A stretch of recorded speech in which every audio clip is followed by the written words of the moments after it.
Hey everyone, welcome to another $1,000 strap search. I've got my $1,000 in singles here and I'm about to show you what I found.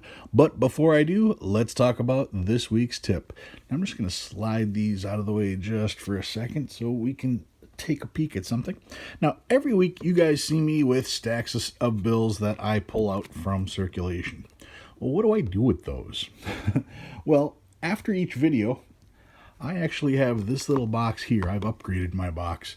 This is just a Christmas gift box I happen to have gotten a number of years back, and it was just sitting around, and I noticed that it holds money just about perfectly. So, after each video that I do, I take whatever I find and I put them in here. And you can see I've got plenty of room left for a few more. But by having them in here like this also allows them a chance to flatten out a little bit. And then once this is full, I will sort this for stars, and I will sort this out by year, and upgrade all my books, putting all these away to where they belong. And once I finish that, then I can change all these over into my shoe boxes. It's at that point that when I've got a stack of stars from here, that I will go through and look to see if any of the stars that I found were rare. And once I've gone through all those, probably half of these notes will end up back in circulation without a problem. So yeah, when you look at this and you see how thick of a stack that is, and well, let's see. 1, 2, 3, 4. Here's 4 of these. Let's see. These are squished. Those are squished. So yeah, I bet you there's 400 notes in here easy. Maybe more, maybe 500. So yeah, 500, and by me sorting them out, I'll end up with $250 that I get to spend. So that's a pleasant savings account for me. And I do have the top, so just by carefully putting this on top here, I'm not going to damage any of the notes. And for the most part, it's an inconspicuous box as soon as anything goes on top of it. Anyway, that's how I store my notes in between shoots. That's what I do with all the stuff that I find. So, let's take a peek at what I found this week. Now, this one is certainly not worth anything. Well, it's worth $1, but it was a find, so I decided I was going to pull it. You may have seen my video where I talked about what notes had notes or else series that had names, and one of them was a greenback. Well, this is a green front. It looks like a kid colored the front of this note green, and it's about the right color. They colored the back as well. But yeah, anytime I find anything out of the ordinary, I pull it because it just makes me smile. Yeah, this of course is going back in circulation, but it's still something I found in circulation, so I decided to show it. All right, so what do we have here? This, oh, I'm trying to figure out why I pulled it. Now I see. At a glance, doesn't look like a big deal. But let's zoom in on this. Check out the serial number.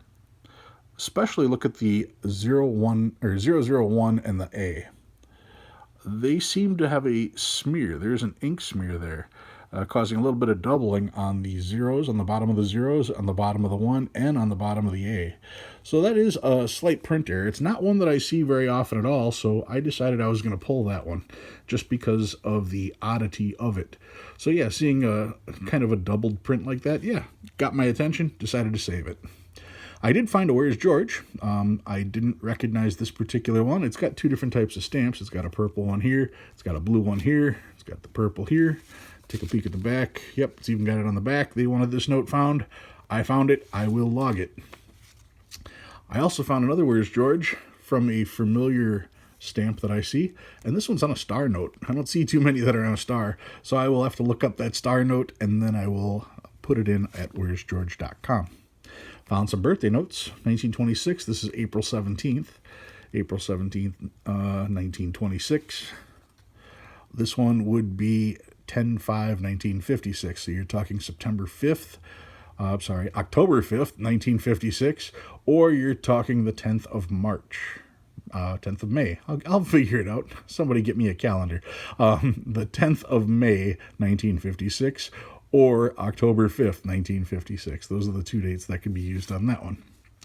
Then we get to my trinaries. Zeros, threes, and eights on this one. Fives, sixes, and eights here. Ones, twos, and fours. Zeros, ones, and eights. Found quads. Quad ones. And that was the only quad. This one's five of a kind. I've got 5 sevens on this particular note. And this one has 5 twos. 5 twos in a row. Then we get to the stars. 2017 star, ripped in half. Found it, showed it. I'll check to make sure it's not rare, but even if it is, it's almost torn in half, so that'll be going back in circulation. 2013. Another 2013. This one's got a couple folds. That one's all right. A little dirty on this one.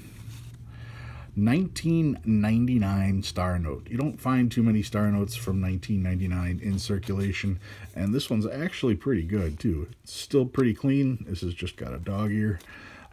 Except for the dog ears, not very many hard creases at all. So yeah, that's a nice find. Then for the older notes, here's a 2003A, 2003, another 2003, another 2003, 2001, and another one, and then 1999, another 99, just checking the number on that one, 1999 here, and here, a couple zeros in there, 1995, now remember 1988A, 1993, and 1995, those are the ones you're looking for a web note. This has got all kinds of stuff here, so that's definitely not a web note. 95, 95, 93. 93s are actually pretty tough to find. You don't see a whole lot of the 93s. Anyone you can save, they're tough to find, so hold on to them. And the oldest note I found this search is from a 1969, Series D, 1969D, and this one is in surprisingly good shape for being that old. It's a Chicago note, so I probably have it already, but I will take it anyway. Always exciting to find a note from the 60s. And then you saw something in a holder. Found another binary. This one is 2013. And check out that number. 55555 777. So you've got 5 5s, 3 7s. That's a pretty cool binary. When you've got them all sorted like that and in order, first the 5s, then the 7s, that's pretty cool. I mean, finding a binary in and of itself is a cool find. This one is a little more unique with all the numbers together and in the right order, meaning lowest to highest like that. But I suppose if all the numbers were together, it would either be ascending or descending, considering it's a binary. But nonetheless, finding all 5s and 7s on a note, that was a cool find for me this week, so I put that in a sleeve right away. So that's what I found this week in my search. What did I bring out? Well, I'm up to 10s. I have from 1954. This is my $10 Canadian $10 bill. This is the first year that Queen Elizabeth was featured on Canadian currency. Now, Canadian currency has all kinds of interesting things on it, considering that everything that they put on there has to be both in English and in French. I learned that from a John Candy movie. I can't think of the title now, but it'll come to me as soon as I hit pause on this. Anyway, $10 Canadian Bacon. That was the name of the movie, Canadian Bacon. The $10 Canadian note, everything written on it has to be in English and in French. Bank of Canada there, Bank of Canada in French. The numbers here, 10 and DIX. On this side, you've got English. On this side, you've got French. Take a peek at the back. That is pretty cool. Mountain range. Once again, everything French here. And everything in English on this side. So, I mean, that's just really cool. Now, I'm not bringing this out because it's a $10 Canadian bill. I'm bringing this out because it is a $10 Canadian bill with the first printing of Queen Elizabeth, which has a boo-boo.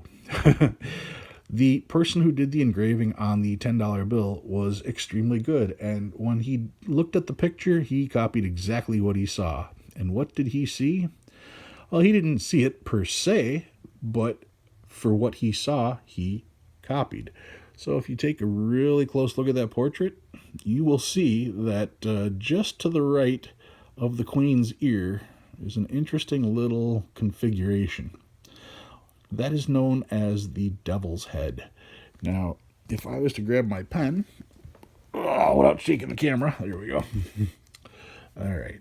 If I grab my pen, you'll see this white portion right here. That would be the nose. And you've got one eye socket here, one eye socket here. But once you identify the nose, you can clearly see the mouth underneath, the two eyes, and you can even see horns right up top here. So that is the 1954 Devil's Head. Now, I've shown the 1, I've shown the 2, this is the 10, and maybe it stands out more clearly when I bring out the regular. Here's the corrected version. What they did here was they just simply darkened all the hair back here so that you could no longer make out that face. So this is the original print, the Devil's Head print, and this is the corrected version. A lot of people will find, they'll inherit collections and they'll see 2 Canadian bills from 1954 and they'll think that they're both the same, but it's only when you look at that little portion behind the ear can you notice if there was anything different or not. And what you're looking for, well, you can see it right there, the Devil's Head. They do have a couple other denominations, and as I get them, I'll be more than happy to show them. Like I said, I've done the $1, I've done the $2. This is the 10, and in my shopping spree, I actually bought 2 of these. I've got 2 Devil's Heads, so eventually I'm going to get around to putting one for sale on eBay. So if you're looking to get one, I'm going to put together a whole commercial of everything that I'm doing on eBay. But right now there's nothing there, so wait for that commercial to come out. All right, guys, so that's what I've got for you this week. The 1954 $10 Canadian Devil's Head. If you learned anything new this week, go ahead and hit that like button. If you like what you see and you want to see more, please subscribe. Always read your comments, and I do my best to answer all of them. If you have any questions, I've also been firing answers back at people left and right too. Guys, thank you very much for watching, and I'll see you again next week.